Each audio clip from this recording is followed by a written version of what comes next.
It's the excitement. It's being part of and being able to drink, without doubt, the most exciting, creative, forward-thinking drinks category on the planet at the moment, bar none. And to me, it's that kind of creative buzz I get from seeing things that I've never tried before and seeing people doing things that I've never seen before, and producers that I've never heard of before. And that is super exciting. Whether you're moderating or going alcohol free, there's never been a better time to be into a new category like this, because there's so much energy. And what we tried 2 years ago is nothing compared to what we're going to get this year in 2025. And being part of that and having access to that for the listeners to this podcast is just wonderful. Hi, and welcome to the Thrive Alcohol Free podcast.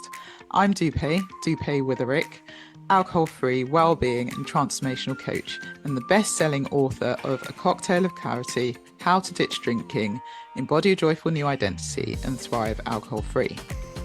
This podcast will show you that being alcohol-free is not what the traditional narrative says. And even though alcohol is so ingrained in our society that it is okay to give yourself permission to stop drinking if you want to. And you do not have to wait until you hit rock bottom. It is certainly not boring, and I believe ditching drinking is just the start to living an extraordinary life. By getting rid of this one thing, it allows the doors to open to endless possibilities and opportunities. Each week, we will have guests on who are at various stages of the alcohol-free journey, from those who are curious to those who have been alcohol-free for years.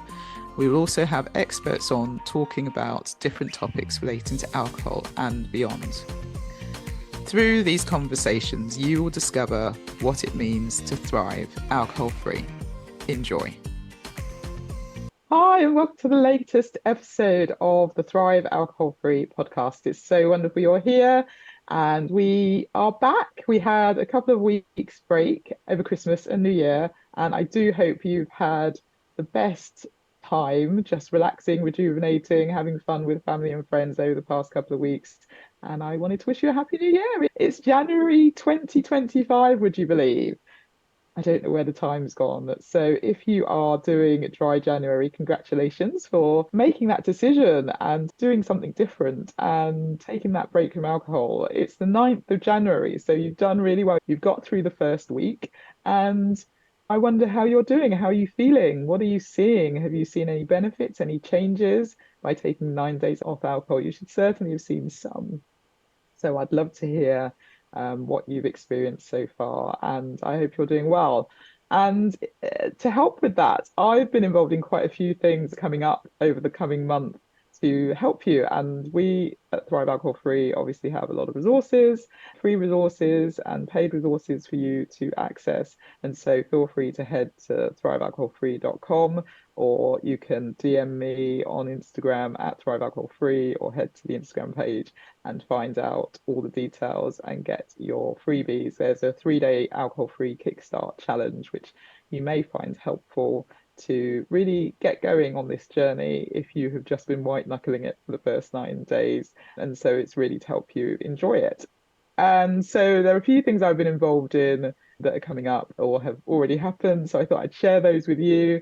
It is, as I said, the 9th of January. So if you are listening to this later, feel free to go back and find these resources. But Alcohol Change UK are the creators. They're the founders, really, of Dry January.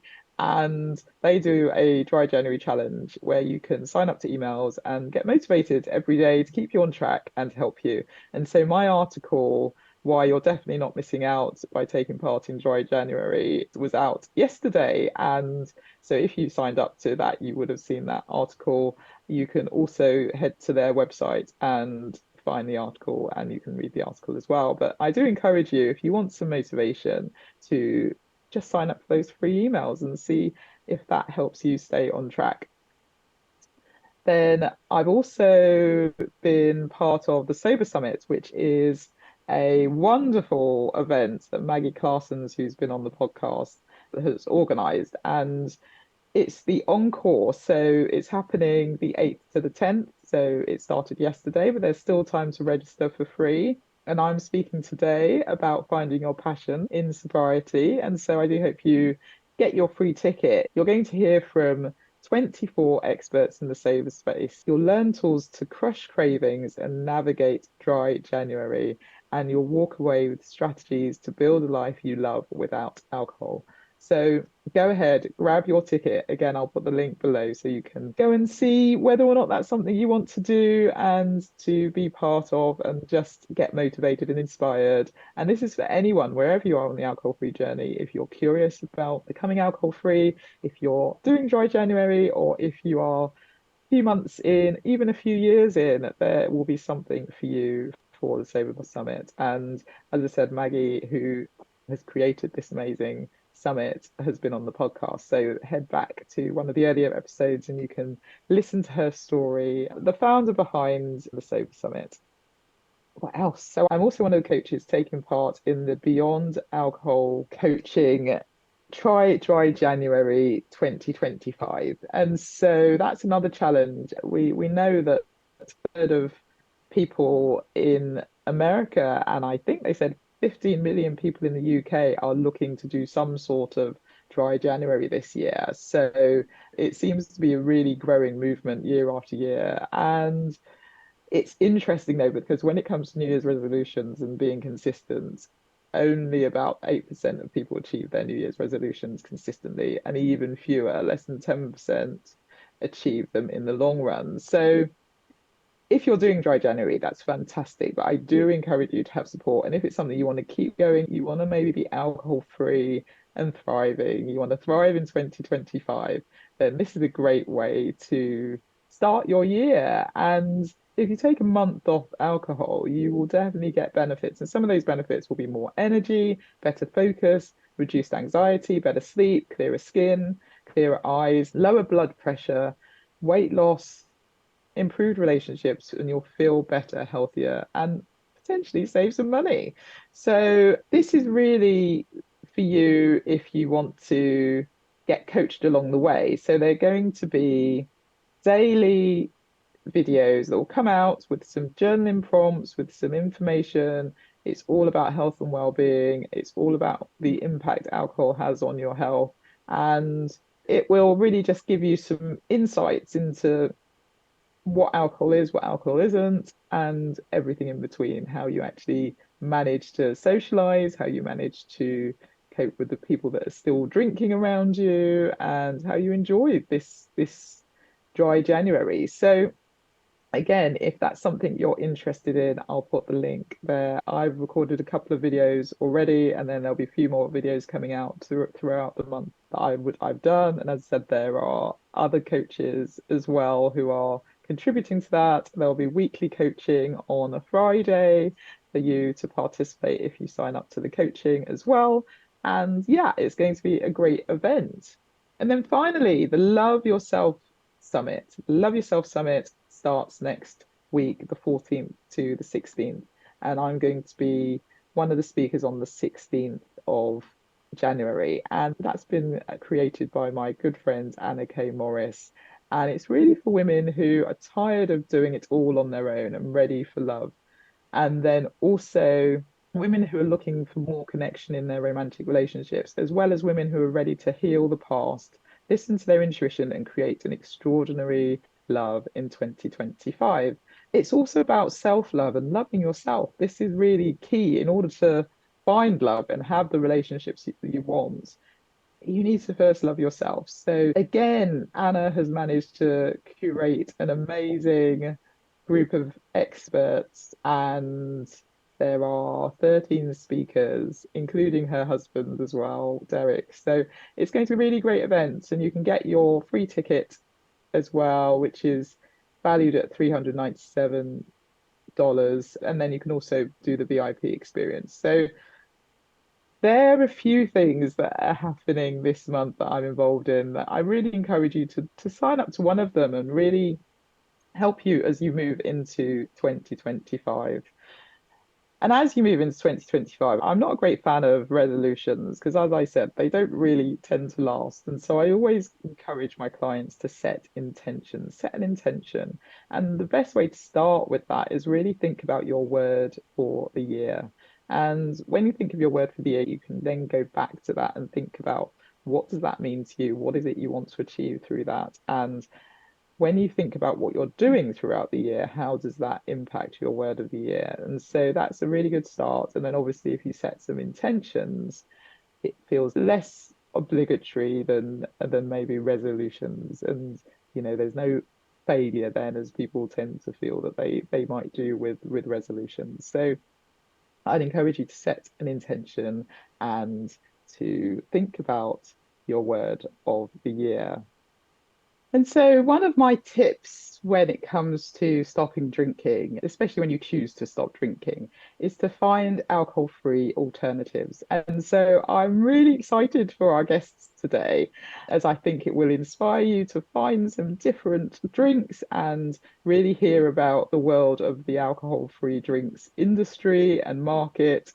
So, today's guests are Chrissie Parkinson and Chris Losh, who are the co-founders of the World Alcohol Free Awards, which I was one of the judges for last year. And it was an amazing experience, and it was incredible to see the number of entries that there were. Chrissie was best known for her multi-award winning time as the group head of wine for Hackathon, where she set up a major in-house non-alcoholic drink research project. The resulting orchard list was one of the first major no-low offerings in the restaurant group. And then during her 30 years in hospitality, Chrissie has judged in numerous competitions, including as head of judging for Sommelier Wine Awards. She's also won many awards, and Chris will also tell a bit about himself when we get into the episode. If you have an alcohol-free brand, it's definitely worth entering the World Alcohol Free Awards 2025, and entries are currently open. So why not get your entries in? And if you are curious about alcohol-free drinks, then heading over to the World Alcohol Free Awards website is an amazing thing because they have a huge amount of products that are there and you can really be inspired. It's in categories for you to see whether you want spirits or wines or beers, and you can really explore what's available now. So that is www.worldafawards.com. So feel free to head there after this episode. But without further ado, here is the episode with Chris and Chrissie from the World Alcohol Free Awards. Enjoy. Hi, so welcome, Chris and Chrissie. It's amazing to have you on the podcast, and this is going to be quite a different episode. So, Chris and Chrissie, as I've mentioned, are the founders of the World Alcohol Free Awards, and these awards have been it's going into the third year now, which is really exciting, and it shows how the industry is changing.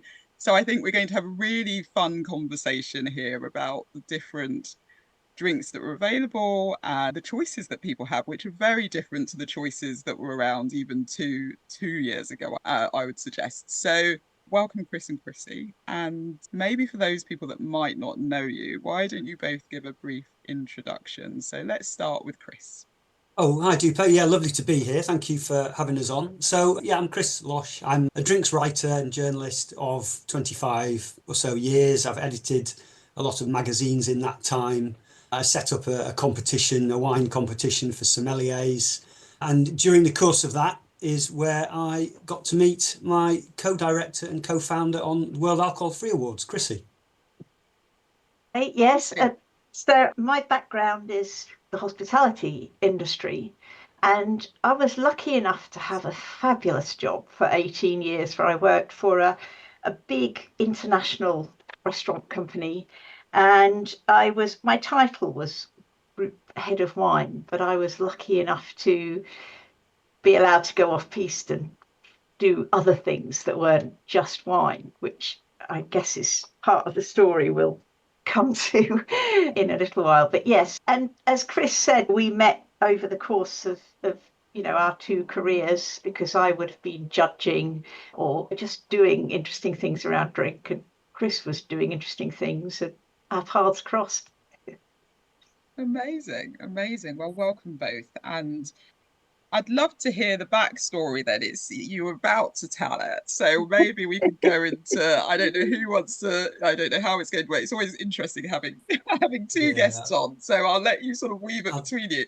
But let's maybe talk about how the World Alcohol Free Awards came to be, and then we can go from there. Okay, so I'll start this bit for you, Dupe. It's a bit of almost like a kind of a sort of a lightning bolt moment that sort of did come a bit out of nowhere, really. I was doing a load of presenting at the London Wine Fair, and I was talking on stage with people from across drinks world. So people from independent retailers, from supermarkets, from hospitality. And at the end of these discussions, all of which happened at separate occasions, I'd ask them, what trend are you expecting to see over the next few years?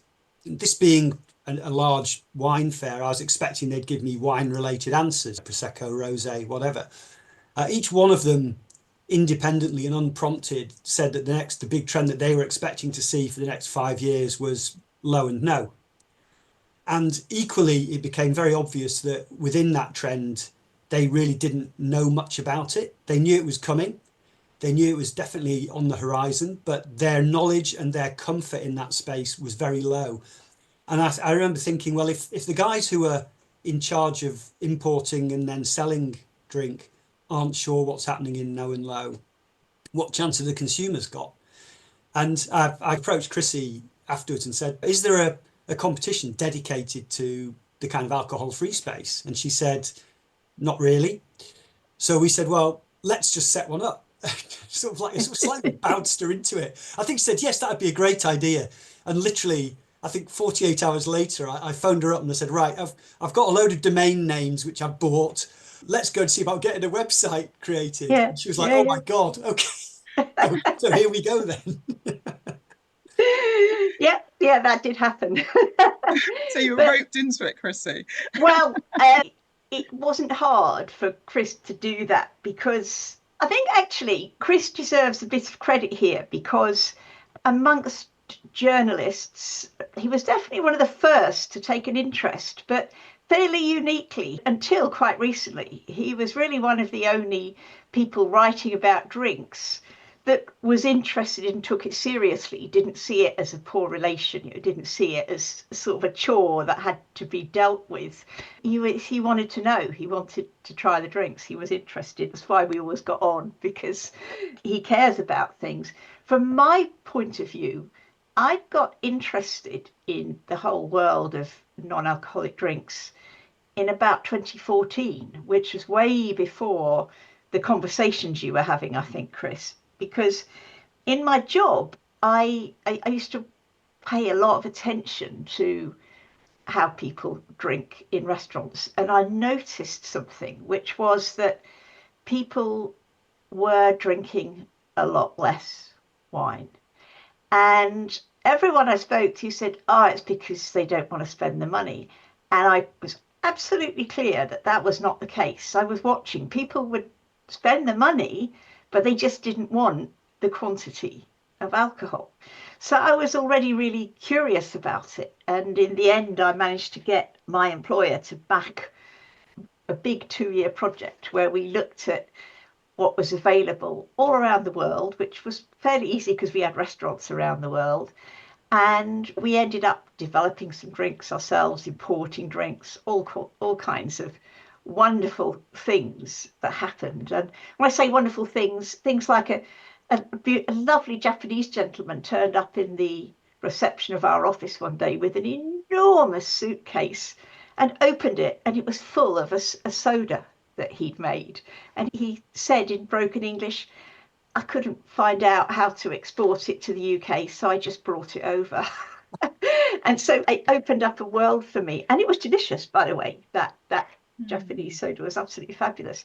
So I was really excited by it because for me, it was always about putting something delicious in people's glass. Whether my job was to do that at a restaurant, but what really fired me up was just that that's how it should always be. There are lovely things to drink, and there should always be something lovely in your glass.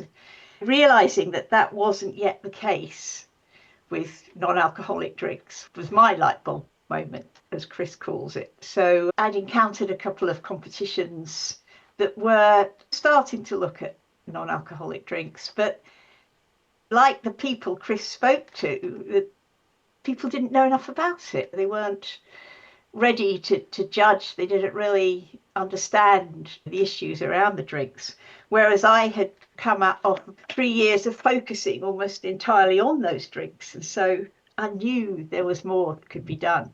So Chris's offer was irresistible, really. It's really interesting though, Chrissie, because when I was editing Imbibe magazine, I remember reporting on your, what was it called? Orchard The list, orchard garden list, orchard yeah. list, yeah, which you created. And it was genuinely groundbreaking at the time. I mean, there's almost a feeling might have been 5 years ahead of its time I think it was. because it was so incredible what you put together, what you created, and the seriousness and the craft that went into creating the alcohol-free drinks on that list was way ahead of anything else that was being talked about in that space. And I feel as though that kind of taking it seriously thing is very much at the heart of what we tried to do when we set up the competition. So I'll give you an idea. So if you say to someone, do you drink?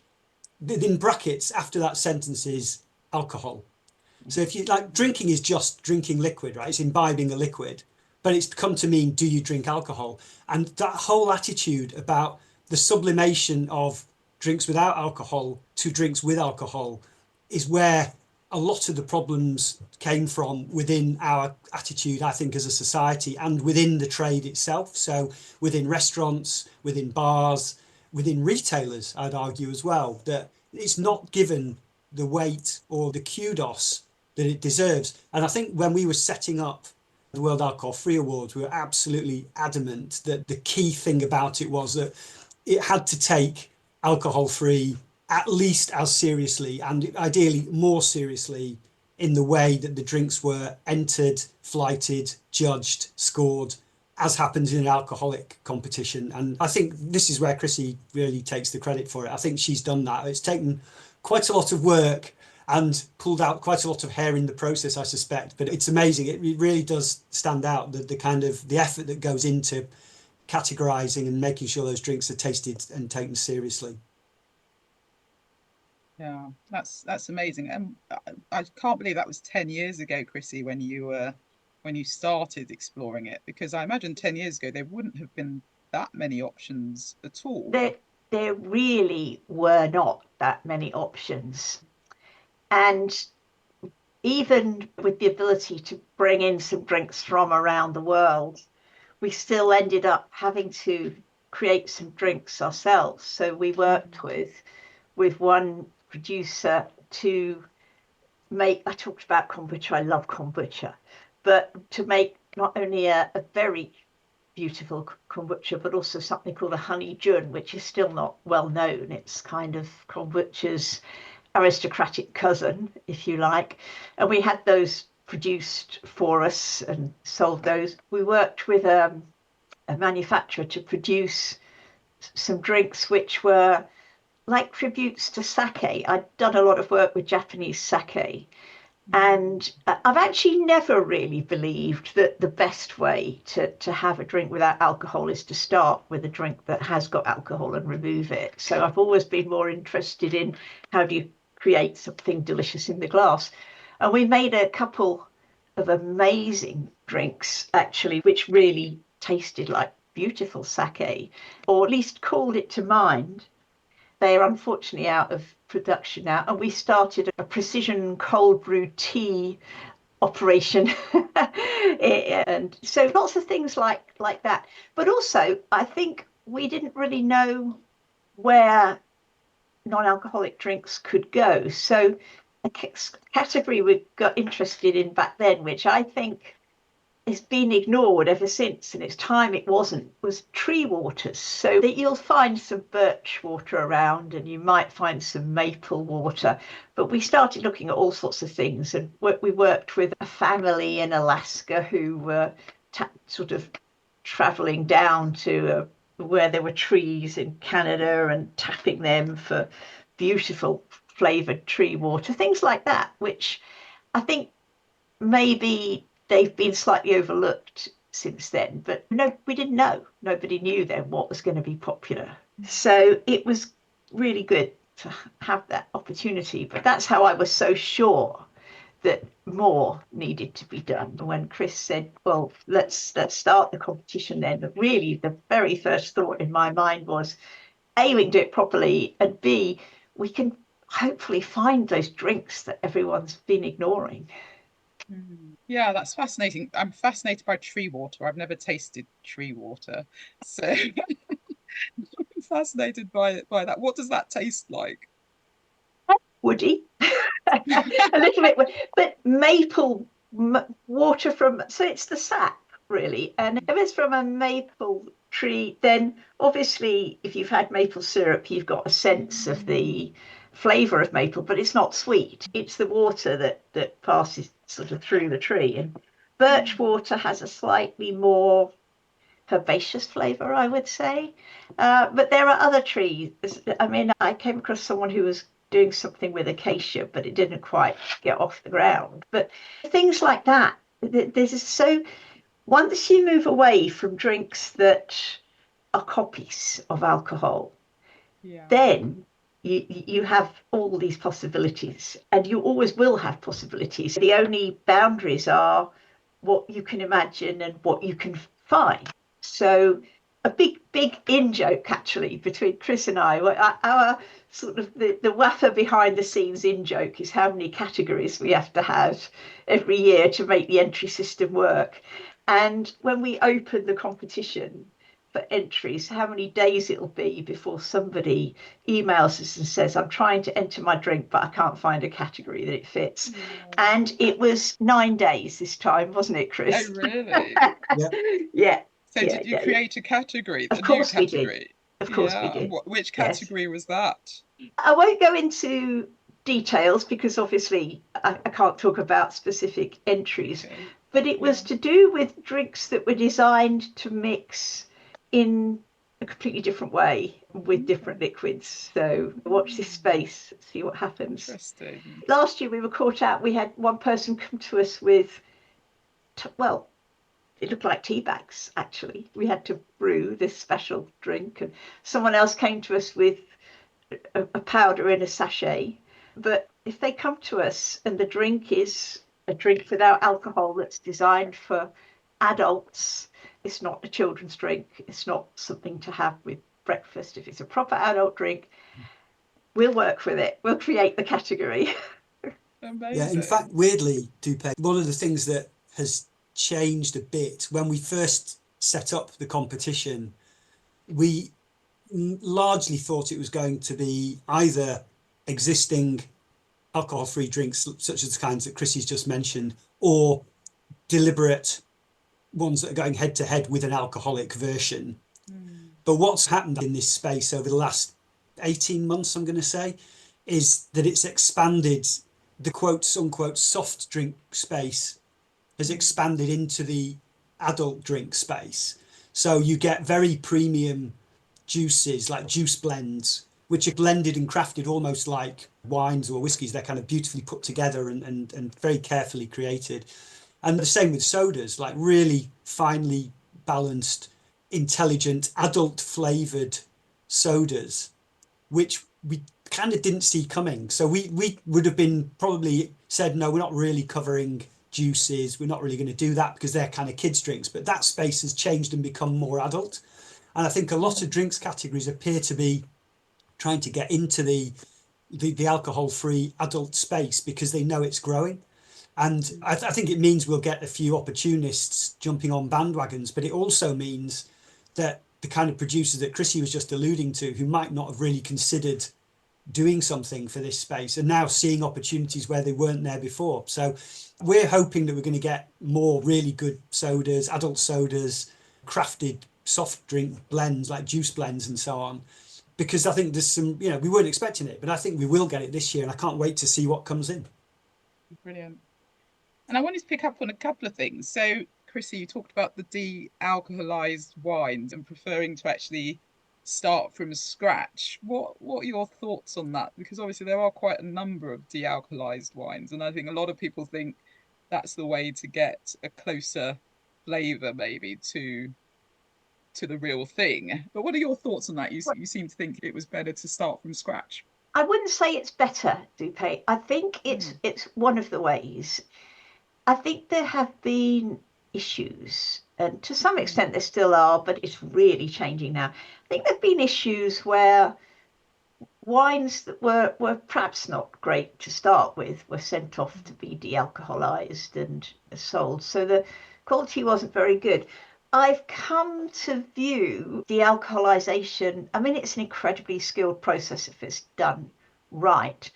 And also there needs to be a lot of skill around it. So if we're just talking about wine, the skill of understanding which grape varieties will take to it successfully and which ones may suffer too much, and how ripe the grapes should be when you pick them, and what the winemaker should think about when making the wine. So there's lots and lots of elements there, and there's often an element of blending as well, which is blending is it's very widespread in the making of wine with alcohol, but it's not been thought of in quite the way that it has to be now, I think, for making de-alcoholized wines, because I think there has to be more attention to how you create a liquid that does come out and is balanced and tasty and There's kind of two schools of thought on it as well, isn't there, Chrissie? So there's people who will do all of the work, as you just said, in the vineyards beforehand, and say, we're going to use these grapes, we're going to pick them at this style, and then we're going to make a wine in a certain style, which when we de-alcoholize, we think is going to give us a good enough finished product once it's been de-alcoholized, end of story. And then there's people who are taking that and then adding other bits in. So they're either blending in some must is quite common, so unfermented grape juice is quite common, but even other things as well. We've had products in the competition where they've taken, it's been a de-alcoholized wine, and they've created almost like mixtures of local botanicals, which are plants and stuff that grow in and around the vineyard, and then they get added back in to the finished product. So you get something which is based on a wine but has had other elements added to it, like fruit flavors and spices and herbs and stuff. So it then becomes more than just a de-alcoholized wine, and that's an interesting way to go as well. I mean, there seem to be two, you're either in that camp or you're not in it. So the people I've spoken to who are purely in the we make wine and then we de-alcoholize it are quite fundamentalist about the need to not play around with it once you've de-alcoholized it. But there's other people who say, no, you know what, it's a starting point, and if we think we can make something better or different or more layered by messing around with it, then we will. And we get both of those in the competition, and we've had good examples of both and we've had bad examples of both, and it's a really interesting space.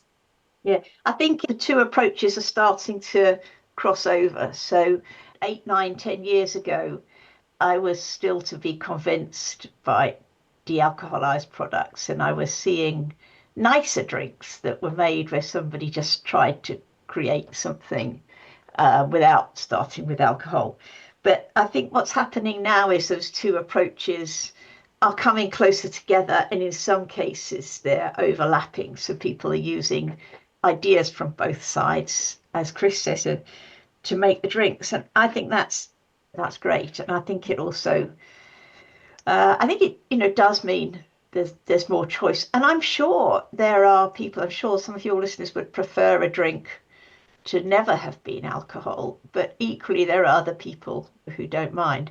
And one other thing I think is important to say, which is there are quite a lot of traditional drinks that have either been forgotten or not thought about as being adult drinks. You know, in the 20th century, it was very much, as Chris said, what do you drink? Usually meant, are you a wine drinker, or are you a gin and tonic person, are you a fine whiskey person, or are you beer quaffer? That's what the question meant. But I think that's really changing. And it's not just changing to whether there's alcohol or not. There are, when I say traditional drinks, I mentioned kombucha, but there are things like shrub and switchel.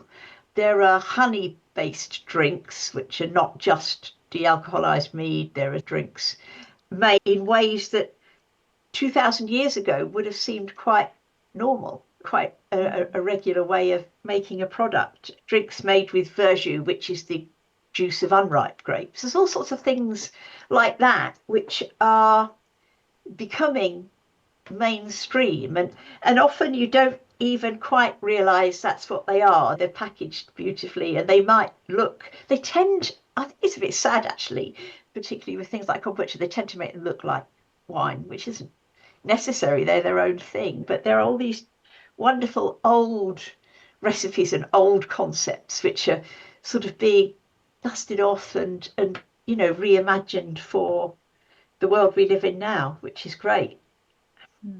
Yeah, it's amazing. And I think people's perception of the alcohol-free world is getting better as well. So you talked about Chrissie moving away from copies of alcohol. So I think a lot of people, when they think alcohol-free drinks, they do think alcohol-free wine or alcohol-free gin or something that is a mimic. You've obviously got things like the alcohol-free beers.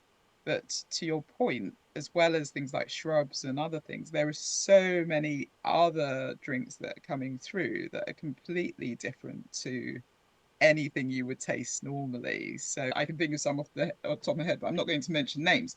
But I think from your perspective, how have you seen that change as well, where there've been adaptogenics and various things that have been created to create something completely different to what we're used to? I think it's just great that there is not this sort of tyranny of alcohol anymore, in that I think these possibilities have always existed, but it hasn't been a time when it was feasible for people to try and produce them. And the fact that people travel a lot and people live in different countries and learn different ways of eating and drinking has really helped as well, because I think the whole drinks industry is absorbing influences that it might have ignored before. I don't know, Chris, what would you add to that? It just seems to me to be so, it's as if somebody has taken the brakes off or undone the padlock on the gate, and suddenly everyone can go through and just imagine and make whatever they can. Yeah, I think the bit that I really like about this space is the creativity in it. So if you look at alcohol, there tends to be, most of the drinks categories are quite prescribed within rules and regulations. Like if you make whiskey, it has to be made a certain way, aged a certain amount of time, all this kind of stuff. There's, you know, there's latitude within the regulations, but a lot of these things are pretty much set for reasons that they've been around for hundreds of years. What I love about this space is that it doesn't really have much of that at all.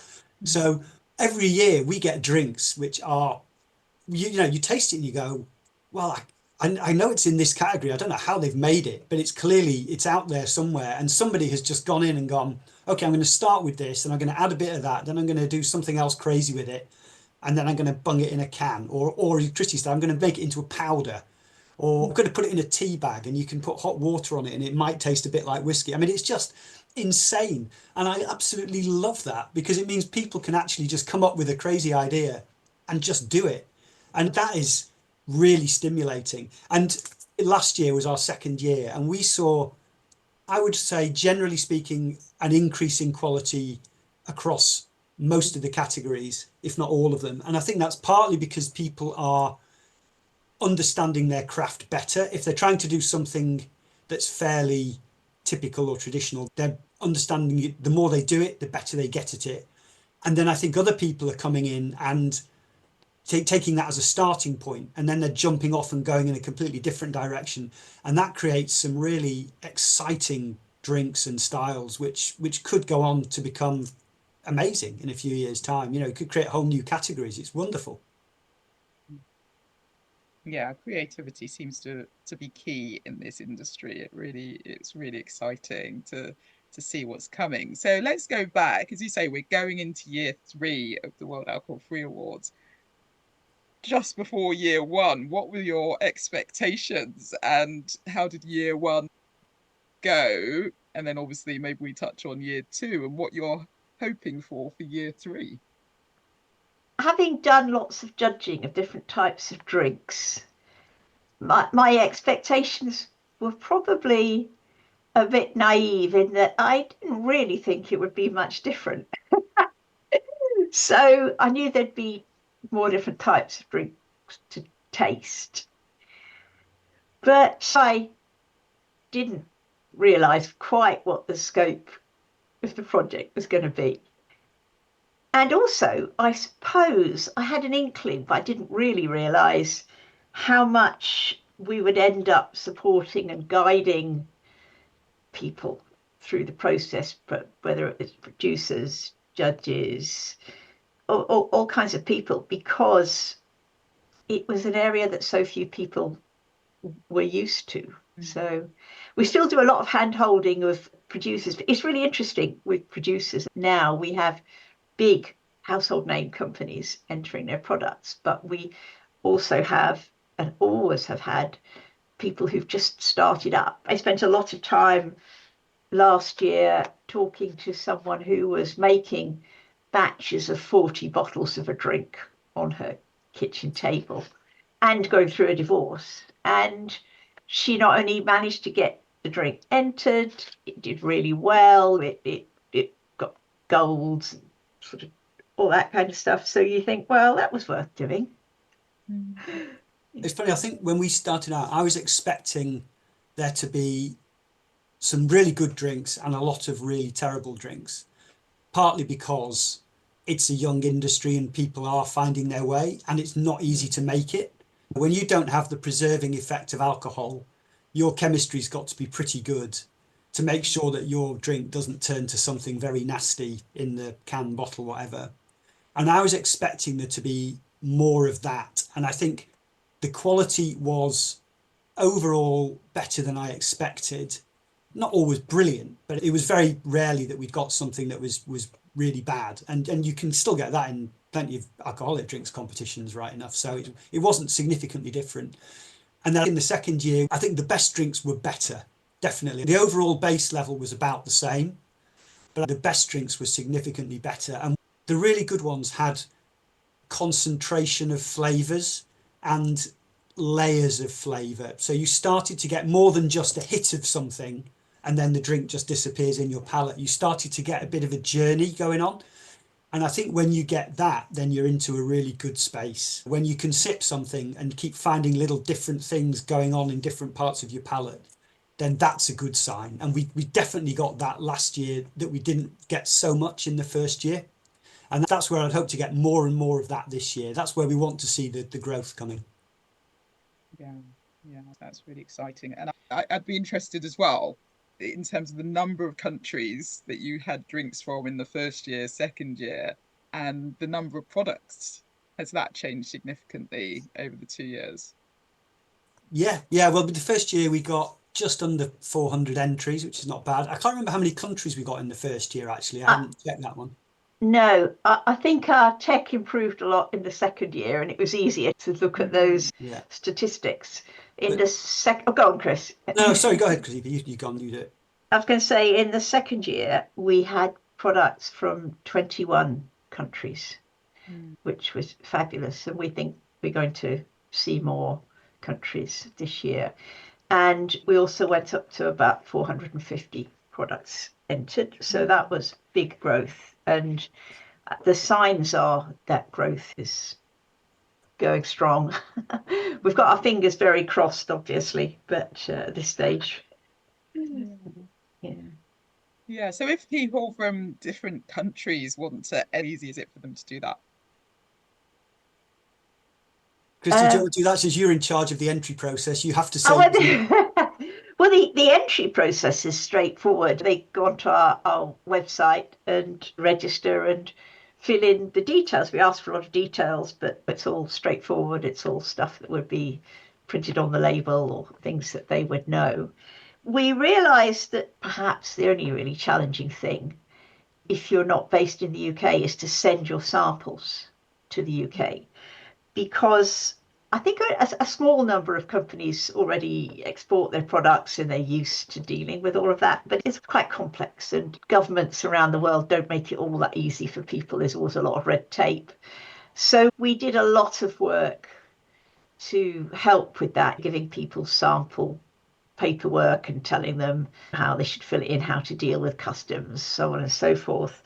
But this year we've gone a bit further for one market, which is the USA and to some extent Canada, and we've arranged consolidating shipping. So what that means is that producers based in the USA can send their products to a shipping company in the USA, and then it gets taken care of and it all gets brought over here in one big shipment.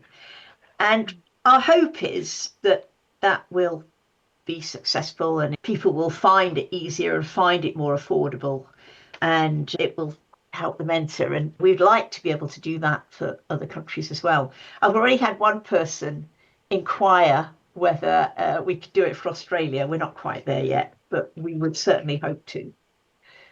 I'm sure you'll get there, absolutely. Mm-hmm. And so obviously we were expecting more products maybe in year 3, more countries.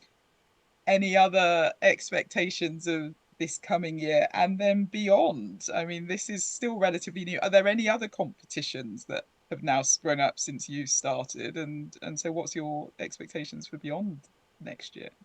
There's no good ones, Dupe. Got to say. Sorry, if you run an alcohol-free drinks competition, that was a joke. So I'm not gonna throw you under the bus.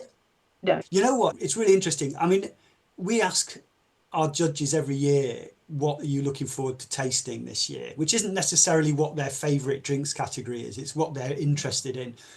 Nearly all of them this year, astonishingly, have said they want to try the wine. And I think when we did this question 2 years ago, people were, oh, I want to try the alcohol-free spirits, I want to try the beers, I'm interested in the aperitivos. The tea-based drinks was a popular answer, wasn't it, in the past? Yeah. And I get the impression that everyone is desperate to find that step up in the wine category. That I think de-alcoholization technology has improved a lot in the last 2 years, 12 months. So we should be starting to see, no pun intended, the fruits of that in the bottle. And I cannot wait to see if we can notice it, if we can get flights of particularly red wine where the judges are putting the glasses down and going, wow, that was so much better than it would have been 2 years, 12 months ago. That would be fantastic. So I'm hoping, for the sake of our judges, if not for us, that happens, because I think that would be a real step up. Yeah, red wine is the question I always get asked about. It seems to be the one thing that hasn't quite landed with people. People really struggle to find a decent alcohol-free red wine. And as you say, they're getting better, but they're still not quite where they need to be. But again, I wonder if the perception needs to change as well, because similar to having drinks that aren't the normal alcohol-free drinks, everyone is expecting wine to be wine and to be exactly the same, but the fact is alcohol-free, it will always be slightly different. And so maybe it's also setting people's expectations that, okay, when you say it's red wine, alcohol-free, it might always be a bit different. But if we can get something that is very close, then that would be amazing. But red wine has seemed to have been the outlier. When you look at alcohol-free gins and alcohol-free beers, they seem very close, and ales and other things, and even the white wine to an extent seems slightly closer. What do you think the reason is that red wines haven't quite been mastered? Structure. It's the structure, isn't it? I think it's partly weight and partly structure. So if you get, like, the most successful white wines, Chrissie, I hope you'd agree with me, are the kind of lighter aromatic styles, that kind of Sauvignon Blanc, Riesling kind of thing, where there's no great weight even in the alcoholic version. And the ones which are less successful are the ones which have less aromatic character and rely more on mouthfeel. So like your Chardonnays, those kind of things are harder to do unless you're doing sparkling. And when you come to red wine, that mouthfeel question, they look quite often just too thin. There aren't that many light aromatic styles of red wine. And the whole situation is complicated massively by the issue of tannin. So when you're de-alcoholizing, the structure of a wine gets very altered, which is why this comes back to Chrissie's point earlier about people choosing varieties which de-alcoholize better. So typically, I think for reds, I'll let you take over here, Chrissy, but I'm guessing it's ones with slightly lower tannin and slightly softer and higher fruit weight would be my guess. Would that be right? Yeah, I think that is often the case. And I think, going back to Dupe's question, I think for many people, the quality that they look for in red wine is richness. We don't talk about it much, but I think traditionally white wine is served chilled, and we're looking for that refreshment. And with red wine served a little bit warmer, cool room temperature, there's this expectation that it's going to be something rich. And unfortunately, a lot of the richness does come from the alcohol. And it's harder to convey that kind of character and quality when you take alcohol out.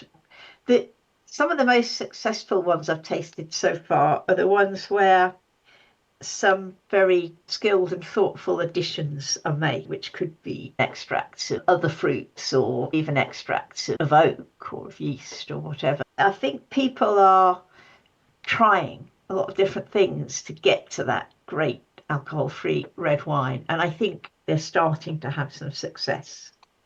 So, yeah, it's if somebody could find a way of adding mouthfeel without adding sugar, that's the key, isn't it? So as you said, in the minute they tend to tip in a bit of grape must, and it fattens it out. It fattens out the palate. It gives it, quotes, fruit sweetness, but it also gives it sweetness as well. And the best ones, I think, manage to do less of that, and they're a bit drier. I wouldn't say they're necessarily dry, but they're drier, and they taste like food wines, like the sort of thing you could have with food, because they're not overtly sweet, but they still have enough texture to them that you don't feel as though it's just thin through the mid palate. And that's the challenge. I think people are sort of getting there. They're playing around with different things, aren't they, Chrissy? And you know, the raw material, the way it's de-alcoholized, what you add to it afterwards, they're sort of getting there. And I think that with the improvements in de-alcoholization equipment that have come in over the last, as I said, year or two, could start to make significant differences. I think with the reds, like even small improvements can have a big improvement on the end product, and I'm hoping that's where we're going to be this year. Yeah, amazing. It would be great if we can get a really good red wine, but we'll see. It might not be this year, but I'm sure it will be in the next year or two. So it will happen. It's coming, yeah. Yeah, absolutely. So when you originally spoke, Chris, you talked about the fact that the trend was alcohol-free was going to be the next big thing over the next 5 years. Where do you see the World Alcohol-Free Awards going in the next 5 years? Well, hopefully, obviously more entries I think would be great. We'd definitely like to get more from the States. I think the States there's a lot of energy out there at the moment. I get the impression that the US was maybe a year behind, for instance, the UK when it comes to creating the first wave of good alcohol-free drinks. So post Seedlip, around the time of kind of COVID, for some reason, I think a lot of people were at home in the UK and got bored and created alcohol-free drinks. And we were out the traps very early. I think the US was slightly behind. So I think their massive creative wave is still running. And I'd really like to see more of what's going on out there. There seems to be a lot of really interesting RTDs coming out of the US. They seem to be much bigger on functionals than we are in Europe. I get the impression in Europe that we're less interested in that. So I'd love to see more of those coming out. But just more countries generally. I mean, there must be some amazing stuff happening in Asia, but it seems to be quite quiet. I'm not sure that anyone's really making much noise. And I'd love to know more about what's happening, because I mean, you talked about that Japanese gentleman earlier, Chrissie, who just Yeah, created this incredible soda and these amazing sake type yeah, drinks. I mean, how good would it be to get some of those in? That would be fantastic. I mean, how exciting yeah, to taste yeah, that kind of stuff. yeah, it would. I think something that I really kind of hope for in the future is that people, consumers, drinkers, will become much more used to seeing the WAFA medals on the bottles and trusting that that means this is something worth drinking. Because I think what's challenging for people who want to drink without alcohol is to know what it's going to taste like. And if it's a drink that's a alcohol-free equivalent to a gin, well, you would have an expectation at least of what it would taste like. You do need to know, is this one of the good ones? And I think when it comes to some of the more unusual drinks, I think it's really tough for people to spend their money on something without being quite sure what it is. You know, what is this? What is the liquid in this bottle? And I hope that people will start to trust that if our judges have said this is really good, this gets a medal, then they're fairly safe to give it a try. And that they'll realize as well that they can quickly check it out on our website and read the judges' tasting notes very quickly and easily. And that will help people to buy ever more exciting and ever better non-alcoholic drinks. That would be my wish, and that's what I hope is going to happen. Yeah, that would be incredible. And what do you think the impact will be on the alcoholic industry? Oh, that's an Well, interesting one. we've seen already that they're sort of scrambling to get up to speed on it a bit, I think. So they're buying brands that they think are looking positive. I think Diageo now rolled it out to a growing number of their alcoholic brands have got alcohol-free variations. I think we'll see more of that. I think what I'd like to see them doing, which they won't, is to develop brands of their own, which they don't do. They just kind of buy stuff that's doing well. But it'd be nice to see them. I think they are taking it seriously. If you look at Guinness Zero, it's been a huge seller. That's probably one of the fastest growing beer brands of any description for the last 5 years, I would guess. It's been huge. And when you see that's what makes big alcohol companies sit up and take notice, it would be nice to think they're doing it for moral reasons, but I'm not sure it goes much beyond balance sheet. And I think if they think, look, if that's where the growth is, and there's precious little growth across the alcoholic space at the moment. So if you're a business looking at it from their point of view, they're going to do more of this stuff. And I think I'm going to tentatively say that's probably a good thing, because I think they can make the noise around the category that normalizes it. So if everyone's seeing Guinness Zero associated with rugby competitions, if they're seeing beer brands associated with the Euros and the Olympics and so on, like the alcohol-free ones, the thinking behind it might be quite cynical, which is it's a way of associating an alcoholic brand with a sporting activity, which they wouldn't be able to do with the actual alcoholic version. But at the same time, in terms of getting people used to the idea that you can drink this stuff, anyone can drink this stuff, and there's lots of it out there, that broadly is a positive, I think. I'm kind of cautious about it because there are negatives as well. But I think most of the small producers who I know see it as just about a good thing, because they've got the budget, they can expand the category, and then once they've opened the door, they come in behind them and they can carve out a Yeah. little niche for themselves. And I think that's probably positive. I think as well, if you think about brewers and winemakers and distillers, the people doing those jobs, I think they will start to think to themselves, I've got this equipment and I could use it. I've got these skills, I've got this equipment. Maybe I could do something groundbreaking. Maybe I could do something really good without alcohol. And I think that will accelerate if younger people qualify and move up the ranks to the senior positions where they're making the drinks. I think it will become normal if you're a brewer.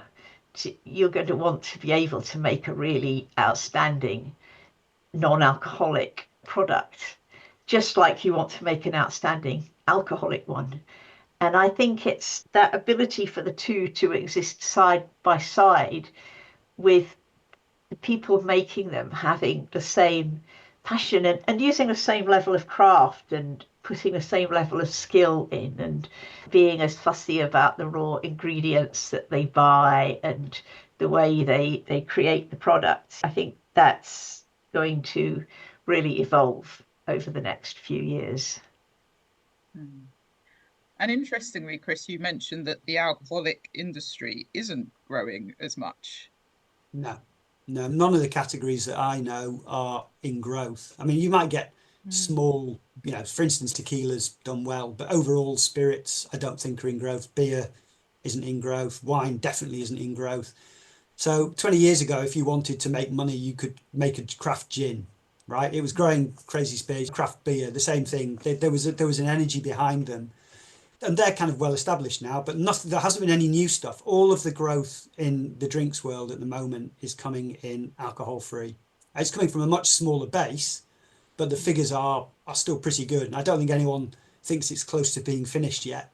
And I feel as though that once distribution is sorted out better. So I've thought for a while that the big issue for the alcohol free world isn't creating good products, because we've seen that there's plenty of good products out there. The challenge for these guys is getting them to market. So you can sell direct to consumer, and a lot of these people do, but how do you know about them if you've never seen them? That's, I guess, where competitions like ours are quite useful, because you can find out the gold medal winners, Google them, and then you can probably buy direct. But to make the really big step change, it needs to be, the space given over to alcohol free in supermarkets probably needs to be bigger than it is. And the same on a wine list or a drinks list in a bar, restaurant, hotel. It needs to be more than just a page at the back. If you've got a 40-page wine list with 55 types of Sancerre, and then you've got 3 alcohol-free wines and a kombucha on the back page, I mean, that's selling your customers short. And I think that the gatekeepers of the trade have been too slow, or slower than they should be, in getting up to speed with this. And what do you think the reason is? Did they just not believe, similar to what we said at the beginning, that it was actually going to be? Well, I think for the supermarkets, it's that awkward thing, isn't it, where a space in a supermarket is at a premium. Like, every line has to deliver. If something isn't delivering, you're going 1 month, it's there. Next month, if it hasn't sold, it's gone. So they're quite unsentimental about it. So there's a very definitely a feeling that the alcohol-free space is probably slightly slower than the alcoholic one, but that's partly because it's smaller and isn't attracting people in. They haven't made as much noise about it. So almost what you need is for a retailer to stand up on their hind legs and go, you know what, we're going to push this because we think our customers want it, and we're going to commit to it for whatever, a year, and we're going to give it an extra 50% of space. And they can do it if they want, because they've done it with things like removing plastic, stuff like that. If the shareholders think it's important, they're happy to swallow a lower return. So they can do it if they want to. And I think that probably needs to happen. I think in the on-trade, I think part of the problem with hospitality is that industry has been absolutely battered during COVID and since COVID. There's been huge turnovers of staff. Trying to educate people and have people stay around long enough to actually make a difference to lists and so on is really difficult. And these industries, they can't afford to have things in there that don't sell, however much we think they should be there. So if they've got hesitation about sticking on a huge alcohol-free spirits selection, then it's not going to go. I think what they should definitely do is more beer, because that does sell. Do you need 5 rubbish lagers on draft in a pub when you could have a couple of alcohol-free ones? I mean, why not? I think that should probably change, but we'll get there eventually with it. The question is, how many alcohol-free brands are still going to be around by the time we get there? There's quite a turnover of people setting things up, looking quite good, and then just running out of financial runway, and then they disappear because they just can't keep going for any longer. So I'm hoping that we're going to keep seeing really good guys, doing well and getting the listings that they deserve. That's what we hope. We're basically there to try to reward people who are doing good stuff, Yes. so that consumers can find it and drink it. And that will help to keep these guys in business, whether they get listed at a supermarket or in a hotel chain or not. Yeah, and that was something I was going to touch upon. It does feel like there is a big turnover of some of these drinks, and good drinks as well, that just seem to suddenly have gone and disappeared. If I think about 4 and a bit years for me of testing these alcohol-free drinks since I stopped drinking. So there are a few that I really liked that they've completely Yeah, disappeared. So it was interesting you raised yeah, that point. same here. And is it purely financial, or do you think they were just ahead of the market? I think there's a bit both. I think it always comes down to the finances in the end, but I can think of drinks, and Chris, I know you can think of drinks that we saw doing something really imaginative and doing it really well, and they were drinks we wanted to drink and enjoyed maybe 3 years ago, and they haven't survived. And the market perhaps wasn't ready for them, and there were things they did in terms of how they described themselves or what they looked like or where they were sold that in a way perhaps doomed them. I don't know. It's really sad. There's drinks I wish could be revived already, and it's such an early stage in this process. But yeah, I think it's both harder and easier now. I think it's harder because there's a lot more competition and the big companies are obviously very involved and invested in it. But I also think it's easier because if you set out as a small business to make a non-alcoholic drink now, you've got more reference points. You can see what people are drinking and how things look and how they're described, and you can enter the World Alcohol Free Awards and get a medal, and that'll give you something to talk about. Well, you say, yeah, we've had quite a few people say to us that it really helped them. The little guys, it really does help them when they win a medal, doesn't it? If they get a good medal, it's a big deal for them. Yeah, yeah, So and it helps. I think sometimes helps them yeah, get an importer somewhere else because they hear about them. It gives them a thing to sell, doesn't it? yeah, Yeah, I think that's exactly right, CP. There's that difficult point, isn't there, when you set something up for a small brand that you can work on it part time for a while, kind of doing it evenings and weekends and fulfilling deliveries and going to festivals and all this kind of stuff. And eventually there comes a point where either you have to say, we stop doing everything else and that's now what we do, or you just think it's not taken off, it's not sustainable at the level it's at. And I think that quite a lot of brands get to that point, and if they don't get that kind of like halo listing or gold medal in WAFA or something that's going to really help to lift them up, then they just kind of think, well, I've put all the time and effort in, but it's not, I can't just keep doing all my spare time on it. But at the same time, it's not a full-time salary. I can't justify leaving my job to do it. And I think the States, they seem to be better at that. I think it's easier to get access to funding in the States. I see a lot more brands that just suddenly go from apparently nowhere to making vast amounts, and they're suddenly everywhere. And I think they've obviously got access to more money. I think in Europe we're a bit more cautious and it's a bit slower. I mean, I might be wrong. That's just my impression. But I'm hoping that the small guys can keep going long yeah, enough to survive, because in many cases they're doing really good stuff, and yeah, the really yeah, groundbreaking stuff as well. Often, isn't it, CP? It's things definitely. that nobody else has done. Amazing. Well, let's hope it continues to grow. Selfishly, I love trying lots of different drinks. So Oh yes. it's, and I think anyone who's curious about discovering alcohol-free drinks, it's incredible that there is so much choice. And Yeah, if people want to find out more and find those gold winners and the trophy medal winners as well, yeah. then head over to the WAFA site. So I always end with asking, what does thriving alcohol free mean to you? So I'd love to hear your answers to that. Maybe we start with Chrissie this time. Okay, well, as you know, I'm not alcohol free only. I do still drink alcohol, but although hardly any. But for me, thriving alcohol free is about having just something delicious in your glass, and it's the joy of finding that delicious drink, sharing it with friends, actually pouring it. I mean, I'm really hyped at the moment because I've got some stuff in the cupboard ready for Christmas, and I can't wait to pour some for my mum. And I think it's just brought a joy that wasn't really there before, because there's just so much more to explore. And for me, it's just been pleasure all the way.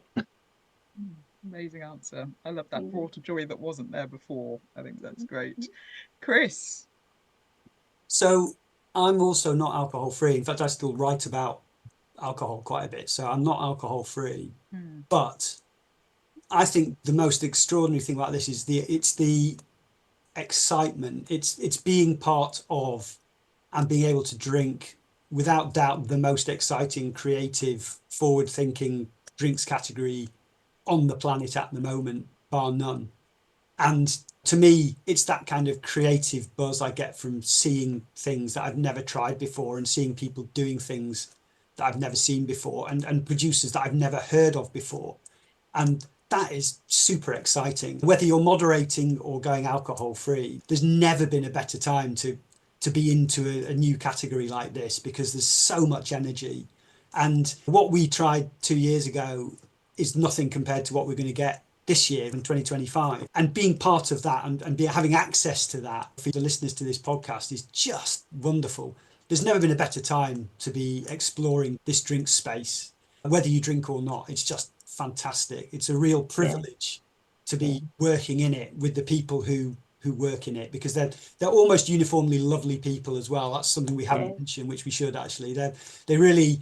They're all trying to do the right thing, and they're desperate to succeed, but they're all very kind of like humble about it as well. And I think that's lovely. So to working with great people making fantastic drinks is an absolute joy.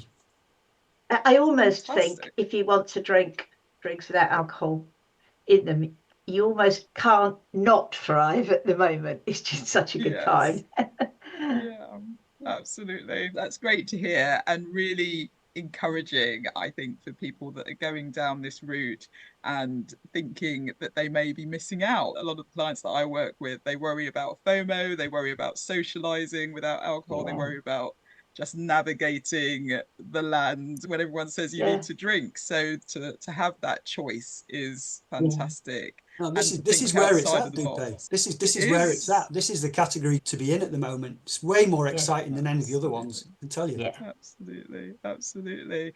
Well, any final words before we end? Only, if you haven't already, go to the website www.worldafawards.com, either to have a look at the winners from last year, because there's lots of good ones for you to explore. And if you want to enter, if you're a producer, please do enter and stick them in front of our judges, and I'm sure you'll all love to try them. Yeah, and there's some nice information there if you're interested in things. There's some good articles that Chris has written, because he's good at that stuff. Yeah. Great. Well, thank you ever so much for being on the podcast. This has been so much fun, and I think it's going to be a real eye-opener for the person listening to realise that actually there is a whole world out there, the World Alcohol Free Awards. So definitely check out the website, and you're also on Instagram as well, aren't you? So people can head over to your Instagram page as well, and I'll put those in the show notes. But it's been an absolute pleasure, and I look forward to seeing you soon. Take care. Thanks, you. Dupe. Thank you, Dupe.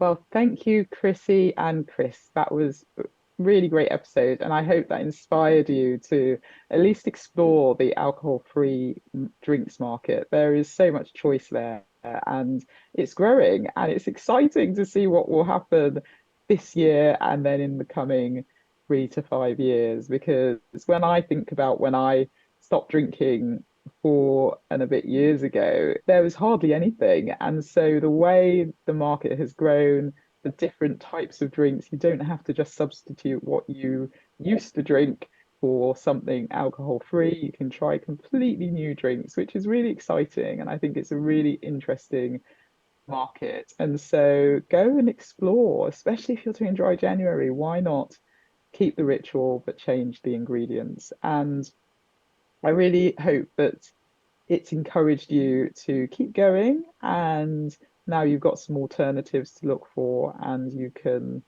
feel like you're feeling JOMO and not FOMO. So you are definitely not missing out. And as I said, head to Alcohol Change UK and read the article that I've written about why you're definitely not missing out when you take part in Dry January. And I'm rooting for you.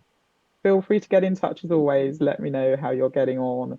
And I encourage you to really think about your why. Why did you decide to do Dry January? Why have you decided to become alcohol free if you're also on the alcohol free journey? And that should hopefully keep you going. And tell someone, make sure that you've got accountability and find a community, and you will succeed. It'll be fun. And I can't wait to hear how you get on. So Happy New Year again. Let's thrive in 2025. Speak to you soon. Take care. Have a good one. Bye. Thank you so much for listening to the Thrive Alcohol Free podcast. If you enjoyed the episode, please subscribe so you get alerted every time I drop a new episode. I'd love it if you could rate, review, and share this episode. Feel free to tag me on Instagram at Thrive Alcohol Free and follow me for daily tips. If you would like to work with me, I offer one-to-one coaching sessions and have my group coaching program. If you're not yet ready for coaching, I also have a self-paced online course, which is a companion to my book, A Cocktail of Clarity. All the links are in the show notes. I will see you in the next episode. Have a wonderful week. Take care.